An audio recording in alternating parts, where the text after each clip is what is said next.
Estamos en la segunda mitad del siglo V, en los montes Distercios. Montes que han tenido varios nombres. En época de los romanos se llamaban los montes Distercios. Gonzalo de Berceo llamó a los montes de esta zona cogollanos y posteriormente se llamó Sierra de la Demanda. Era una zona con cuevas naturales, fácilmente ampliables, y a una de ellas se retiró Emiliano alrededor del año 493. Allí vivió durante 40 años, disfrutando de la soledad de su cueva y de la montaña.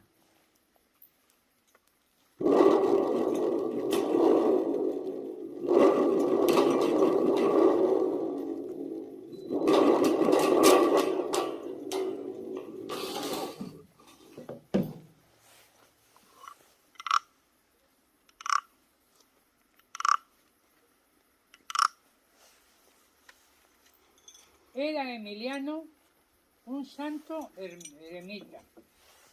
Su fama atraía a gentes de diversos orígenes, que como en mi caso, soy Potamia y vengo de Narbona. Decidimos quedarnos para seguir su ejemplo. A Emiliano le acompañaron varios discípulos que tras su fallecimiento construyeron un cenobio visigótico en torno a su tumba y más adelante un monasterio, primero mozárabe y después románico. Soy el monje de San Millán. Os acompañaré durante mucho tiempo. A mediados del siglo X se consagra el monasterio mozárabe, pero en el año 1002 Almanzor incendia el monasterio y se pierde la decoración mozárabe.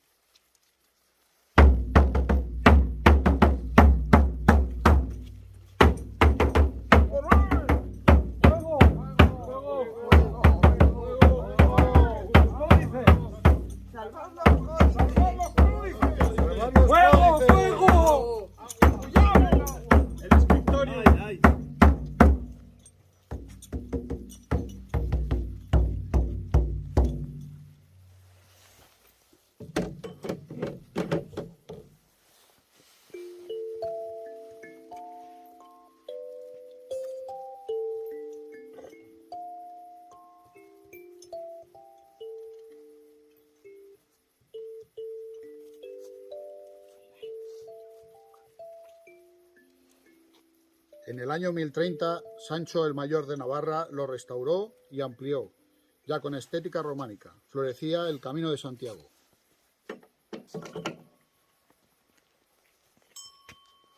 A partir de aquí empieza nuestra época de esplendor para el monasterio y su scriptorium.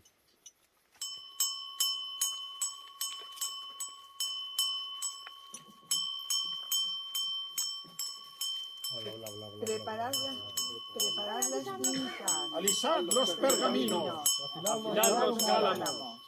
¡Preparad las tintas! El scriptorium ya trabajaba a pleno rendimiento desde la segunda mitad del siglo X, siendo uno de los más importantes de la cristiandad. Gracias a las rentas que el monasterio tenía de los amplios territorios que tributaban a él, obtenía los materiales necesarios para realizar códices muy notables. Muchos años después de la muerte de San Millán, era habitual que los peregrinos que iban a Santiago se desviasen para visitar su tumba. Algunos peregrinos aprovechaban su paso por el monasterio para encargar códices que recogían a su regreso. Con este intercambio, nuestra biblioteca se enriquecía continuamente. El scriptorium de San Millán tenía un estilo propio y característico, en el que se combinaba la tradición visigótica y mozárabe con las aportaciones de Castilla y de la cristiandad europea. Y no olvidemos que los primeros textos escritos en lengua romance surgieron en este scriptorium. A este scriptorium había llegado un códice del siglo X. En él, uno de nuestros monjes anotó algunas cosas. Son las glosas que abren el camino de la lengua romance. El Camino de Santiago favoreció al scriptorium desuso. El conductum del Códice Calistino ha sido aprendido por los monjes que ahora lo interpretan.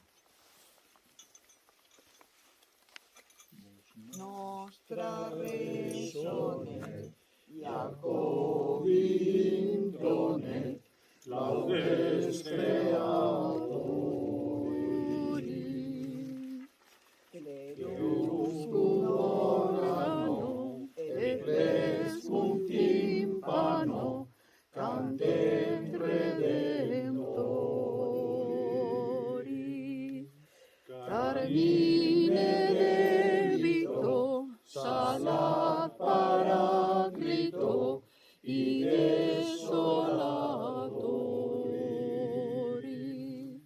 O comnes termino, laudes in cantico, dicamus Domino.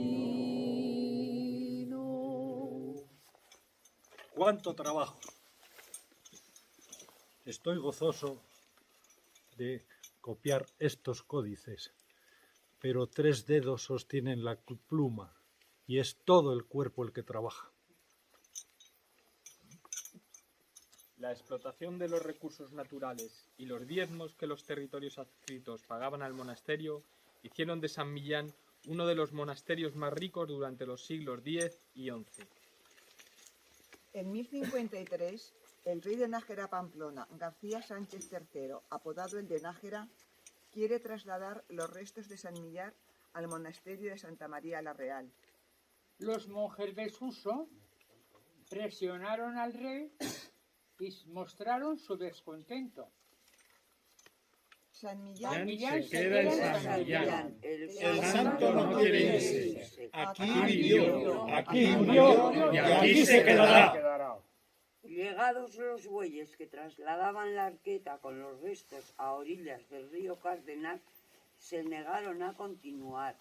El rey cede. García III, el de Nájera, mandó construir el monasterio de abajo, Yuso. Se llamaba Suso el de arriba. Coexistieron los dos. El de arriba seguía la regla mozárabe y era dúplice, mientras que el de abajo seguía ya la regla benedictina y era solo masculino. El cereal era la base de la alimentación. El pan se acompañaba de otros alimentos como sopas, de donde vienen las sopas de ajo. Las verduras, los potajes, ollas podridas, etcétera, eran habituales. Y no faltaba el vino y una rica huerta. La botica del monasterio ayudaba a la salud de los monjes y también a la de los habitantes cercanos. En los monasterios, algunas labores las realizaban habitantes de las aldeas que dependían de él, formando una comunidad que se beneficiaba de esta relación. En el siglo XII surgen problemas económicos para el monasterio, al negarse varios municipios a tributar como hacían hasta entonces. Para poder reclamar estos tributos recurren a los votos de Hernán González, como consta en el Becerro Galicano, en los que se recoge la obligación de tributar. A revalorizar la zona y la figura de San Millán contribuye Gonzalo de Berceo. Gonzalo de Berceo, primer poeta en lengua castellana, nació en el mismo pueblo que San Millán, Berceo, y difundió sus milagros y los de otros santos de la zona en román paladino, para que todos lo entendieran y se sintieran orgullosos de pertenecer a ese entorno. Imaginamos a Berceo en el portalillo del monasterio de Suso escribiendo: Quiero hacer una prosa en román paladino, en cual suele el pueblo falar con su vecino. Canonso tan letrado por fer o latino, bien valdrá un vaso de buen vino.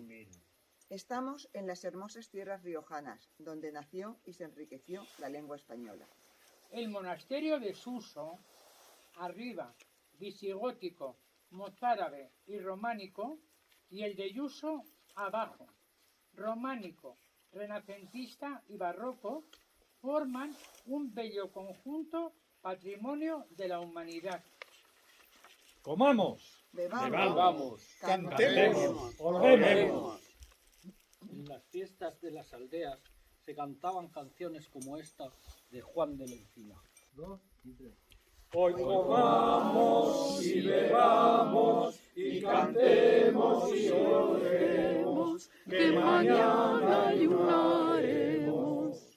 Por honrar a San Manuel, paremos los engaños, embutamos estos panchos, que cantemos el pellejo, que costumbres de consejo, que todos hoy nos saltemos, que mañana ayunaremos. Honremos a tan buen santo, porque el hambre nos acorra, comamos a calzaporra, que mañana hay gran quebranto, comamos hasta tanto, hasta que nos reventemos, que mañana ayunaremos. ¡Viva San Millán! ¡Viva! ¡Bravo! Bueno, pues